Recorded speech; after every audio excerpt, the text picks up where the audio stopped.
রসুন আমাদের হেলথের জন্য অনেক উপকারী একটা উপাদান। আর রসুনের আচারটা আমরা কম বেশি সবাই অনেক পছন্দ করি, কারণ রসুনটা অনেকেই খেতে পারে না।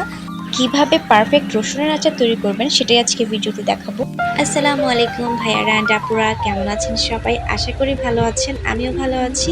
তো আজকে চলে এসেছি রসুনের আচার রেসিপি নিয়ে। রসুনের আচার তৈরি করার জন্য প্রথমে আমাদের রসুন লাগবে। রসুনটাকে আমি কোয়া ভালো করে ছাড়িয়ে নিয়ে ধুয়ে ঝরিয়ে নিয়েছি। তারপর লাগবে সরষের তেল, তারপর লাগবে হোয়াইট ভিনেগার। তো রসুনটাকে কিন্তু অনেকেই ফুটো করে নেন মাঝখান থেকে, এটা অবশ্যই করতে যাবেন না, তাহলে কিন্তু আচারটা গলে যাবে আর দেখতেও ভালো লাগবে না। এরপর আমাদের লাগবে তেঁতুলের মাড় এবং সাদা সরিষা বাটা, এই যে দেখতে পাচ্ছেন। এরপর আমি নিয়েছি 5 ফোড়ন আর হচ্ছে 4টা শুকনো মরিচ।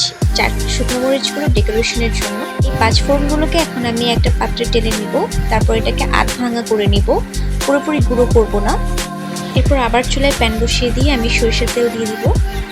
সরিষার তেলটা একটু গরম হয়ে আসলেই আমি হচ্ছে আধ ভাঙা করে রাখা 5 ফোড়ন, সাথে একটু কালো জিরাও নিয়েছিলাম এবং হচ্ছে আনাম যে শুকনো মরিচগুলো ছিল এটা আমি মাঝখান থেকে একটু ভেঙে নিয়েছি। তারপর এটা গরম তেলে দিয়ে দিলাম। চুলার আঁচটা কিন্তু হাই হিট করা যাবে না, একদম লো হিটে আমি এটাকে রান্না করব। 5 ফোড়নের একটা মিষ্টি স্মেল আসবে, তো এই স্মেলটা আসা অবধি আমি এটাকে হালকা আঁচে অল্প করে ভেজে নেব। দেন যে রসুনগুলো আমি রেখেছিলাম, রসুনগুলো কিন্তু আমি সুন্দর করে ধুয়ে ঝরিয়ে নিয়েছিলাম পানি, তো ওইটাই আমি এখন দিয়ে দিলাম। এই তেলে আমি রসুনটাকে 30% পর্যন্ত সেদ্ধ করে নেব। দেন আস্তে আস্তে আমি অন্যান্য উপকরণগুলো দিব। রসুনটা 30% সেদ্ধ হয়ে গেছে, তো আমি এখন এখানে সাদা সরিষা বাটাটা দিয়ে দিব। সরিষা বাটা দেওয়ার পর এটাকে ভালো করে রসুনের সাথে মিশিয়ে হালকা ভেজে নেব। তারপর আমি আস্তে আস্তে অন্যান্য উপকরণগুলো দিতে থাকবো। এখন আপনাদের সাথে একটা টিপস শেয়ার করি। আপনারা হয়তো একটা বিষয় লক্ষ্য করেছেন, আমি যখনই তেলের মধ্যে রসুনটা দিয়েছি তখনই কিন্তু এখানে ফেনার সৃষ্টি হয়েছে। এটা দেখে অনেকেই ভয় পেয়ে যান, এখানে ভয় পাওয়ার কিছু নেই, বরং এটা দেখে আপনারা বুঝতে পারবেন সরষের তেলটা খাঁটি কিনা। সরষের তেল খাঁটি হলেই কিন্তু এরকম ফেনার সৃষ্টি হবে। তো এরপর আমি হচ্ছে হোয়াইট ভিনেগার দিয়ে দিলাম 2 চামচ পরিমাণ। আচার বানাতে অবশ্যই আপনাকে খাঁটি সরষের তেলটাই ব্যবহার করতে হবে। আপনি খাঁটি সরষের তেল ব্যবহার করলেই আচারের অথেন্টিক স্বাদটা পাবেন। তো এখন আমি যে তেঁতুলের মাড়টা রেডি করে রেখেছিলাম, আমি তেঁতুলের মাড়টা এখন দিয়ে দিচ্ছি। এটা আমি পরিমাণ মতো দিয়েছি, আপনারা আপনাদের পরিমাণ মতো দিবেন, পছন্দ অনুযায়ী যতটুকু টক খেতে চান কম বেশি করে দিবেন। এটা সম্পূর্ণই আপনাদের উপর ডিপেন্ড করে। সবগুলো উপকরণ আমি এখানে ভালো করে মিক্স করে নিচ্ছি। তারপর এখানে আমি সামান্য লবণ দিয়ে দিব। এটাকে কিন্তু অনবরতই একটু একটু করে লাড়তে হবে, তা না হলে যদি মশলাগুলো বেশি পুড়ে যায় তাহলে কিন্তু আচারটা খেতে ভালো লাগবে না, মশলাগুলো ড্রাই হয়ে গেলে। তো এখন এখানে আমি একটু আদা রসুন বাটা একসাথে বেটে রেখেছিলাম, সেটা দিয়ে দিলাম। তো এখন এটাকে আমি ভালো করে মিক্স করে নিব। আস্তে আস্তে কিন্তু আমাদের যে ফেনাটা, আচারের মধ্যে যে ফেনাটা তৈরি হয়েছে এটা কিন্তু কমে আসছে।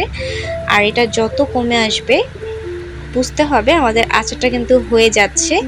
তো সবগুলো মশলার যে একটা কাঁচা গন্ধ আছে সেটা না যাওয়া পর্যন্ত আমি এটাকে অল্প আঁচে আস্তে আস্তে করে ভেজে নেব।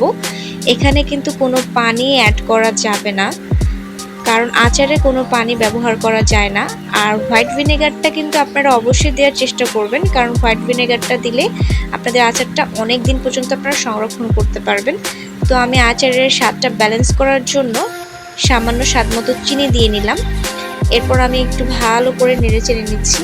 আমার মতো যারা নতুন রাঁধুনি আছেন তারা হচ্ছে এরকম অল্প রসুন দিয়ে আগে ট্রাই করবেন। রসুন তো এমনিতেই একটা হেলদি খাবার, তার মধ্যে এটার আচার যদি হয় তাহলে কিন্তু মুখের রুচি অনেক গুণ বেড়ে যায়। তো অবশ্যই সবাই বাসায় ট্রাই করার চেষ্টা করবেন। তো আমি এখানে সামান্য হলুদ গুঁড়ো আর সামান্য মরিচ গুঁড়ো দিয়ে দিচ্ছি। এতে করে হবে আমাদের যে রসুনের আচারটা, এটার কালারটা কিন্তু অনেক সুন্দর হবে। হলুদ মরিচের গুঁড়ো দেওয়া হয়ে গেলে এটাকে আমি ভালো করে মিশিয়ে নিব। মিশিয়ে নেওয়ার পর কিন্তু আমাদের আচারটা একদম রেডি হয়ে যাবে। আচারটা হয়ে যাওয়ার পর এটাকে আমি নামিয়ে ভালো করে ঠান্ডা করে নেব। এই তো আমাদের আচারটা হয়ে গেছে। তো এটাকে আমি এখন ঠান্ডা করে একটা শুকনো বয়ামে ভরে নেব। শুকনো বয়ামে ভরে নেওয়ার পর এটা খাওয়ার জন্য একদমই রেডি। ভিডিওটি ভালো লাগলে অবশ্যই চ্যানেলটি সাবস্ক্রাইব করে দেবেন। পরবর্তী ভিডিওতে আবার দেখা হবে। আল্লাহ হাফেজ।